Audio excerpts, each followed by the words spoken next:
Imagine if Occupy protesters were waving Chinese flags and calling for President Xi to liberate them from the United States. Wouldn't that be suspicious? Wouldn't it at least raise some eyebrows and probably discredit them? Well, that scenario is exactly what's happening in Hong Kong. Except these masked protesters are calling on President Trump to liberate them from China. And corporate media talking heads, the very same personalities who fixated on phantoms of Russian meddling in US elections, well, they're hailing these masked protesters as pro-democracy. Pro-democracy protesters spilled into the streets. Pro-democracy protesters braving the rain in Hong Kong. Simply seeking liberty and freedom. This is very much a protest led by the people. This is a protest that is spontaneous. It's almost like this pro-democracy talking point used by every single corporate media outlet is part of a coordinated effort. Pro-democracy. Pro-democracy. Pro-democracy. Pro-democracy. But what corporate media won't tell you is that the US government is deeply involved in the unrest gripping Hong Kong. Now, obviously, there's no way the United States can mobilize thousands upon thousands of protesters, but what it can do, and indeed does, is groom protest leaders ahead of time, so when an opportunity arises, the US is in position to redirect popular discontent to suit its own interests instead of the masses of protesters. Cynical stuff, huh? This is Joshua Wong. He's hailed in US media as the fresh face, the poster boy of Hong Kong's democracy movement. Netflix even made a documentary showcasing him as a hero. But what they don't tell you is that Wong works hand in hand with the US government. He's met with top neoconservative senators like Marco Rubio and Democratic Party elites like Nancy Pelosi. Wong testified on Capitol Hill, thanking Congress, not for the money it gave him, but for standing on the side of freedom. I hope historians will celebrate the United States Congress for having stood on the side of Hong Kongers, the side of human rights and democracy. God bless Hong Kong. Thank you. Wong was even caught on camera meeting with a political counselor from the US Embassy in Hong Kong. He received money from the National Endowment for Democracy, or NED, what was created during the Reagan administration. In the words of co-founder Alan Weinstein, a lot of what we do today was done covertly 25 years ago by the CIA. And that's just scratching the surface of Wong and his fellow schemers' ties to the US government. This is Jimmy Lai. He's worth hundreds of millions of dollars, and he's often called the Rupert Murdoch of Hong Kong. Lai is a central figure in the protest movement. He uses his tabloid media empire called Apple Daily, the biggest in Hong Kong, to promote the protest. The content is outright racist and xenophobic against mainland Chinese. Ironic considering Lai grew up on the mainland and came to Hong Kong as a kid to make his fortune. This full-page ad called pregnant women from mainland China locusts who are invading Hong Kong to steal resources. It's Hong Kong's version of the American right-wing trope about pregnant women pouring across the border to deliver so-called anchor babies in the US. Anchor babies marching down the street because they want their parents to stay in our country. And like Joshua Wong, Jimmy Lai is tight with Washington. This summer, he came to the US to meet with Mike Pence, Mike Pompeo, and John Bolton, the most hawkish members of the Trump administration. This information isn't talked about in US media, but it shouldn't be a surprise. It's not like the protesters are trying to hide their affinity for the United States. In September, thousands of demonstrators waving American flags marched to the US consulate to make their demands heard.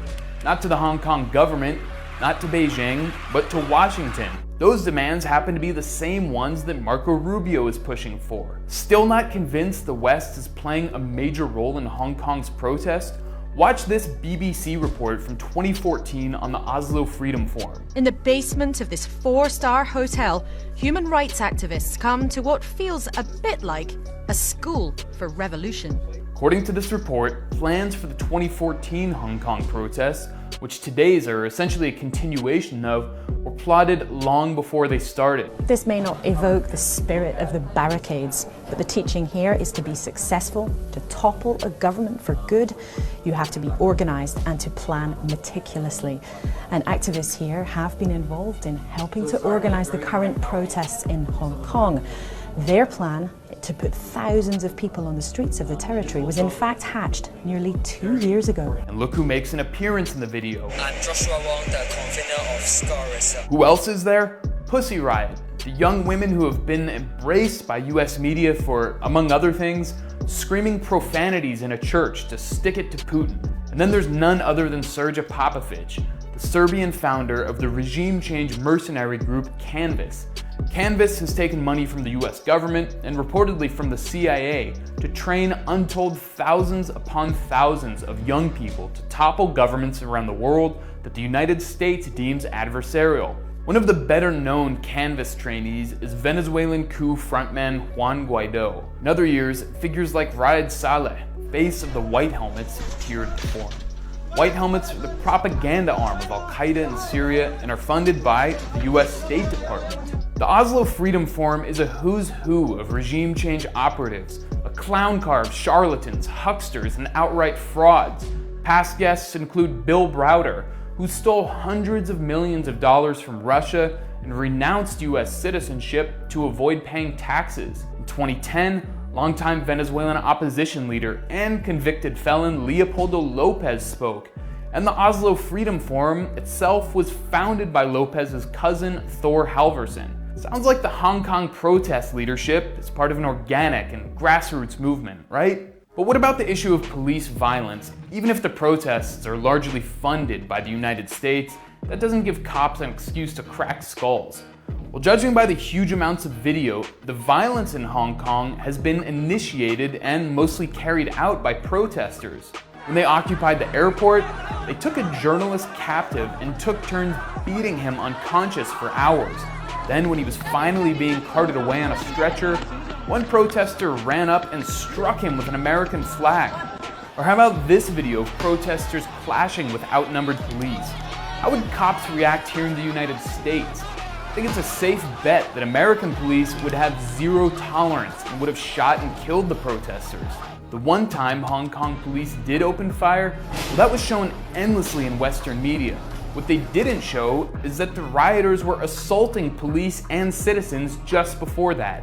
I'm not arguing as justification for the shooting, but it begs the question why corporate media is only showing the reaction and not the action. It seems like propaganda to me. In fact, police overreaction is actually what the protesters are hoping for.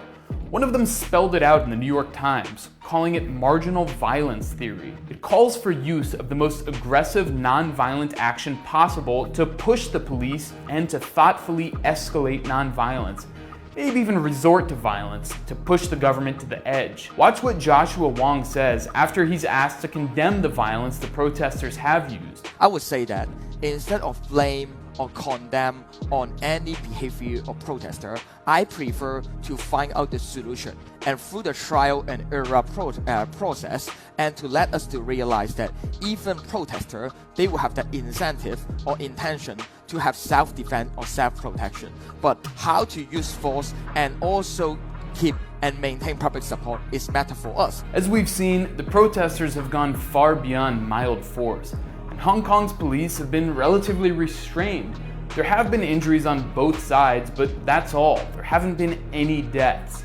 Compare that to, say, the Gaza Strip, where Israeli snipers have shot thousands upon thousands of unarmed protesters and killed 213 Palestinians, including children and medical personnel. So let's call what's happening in Hong Kong what it is. It's not a pro-democracy movement. It's a US government trained and funded violent separatist movement run by operatives that exploit the plight of Hong Kong's youth to enrich oligarchs and destabilize China.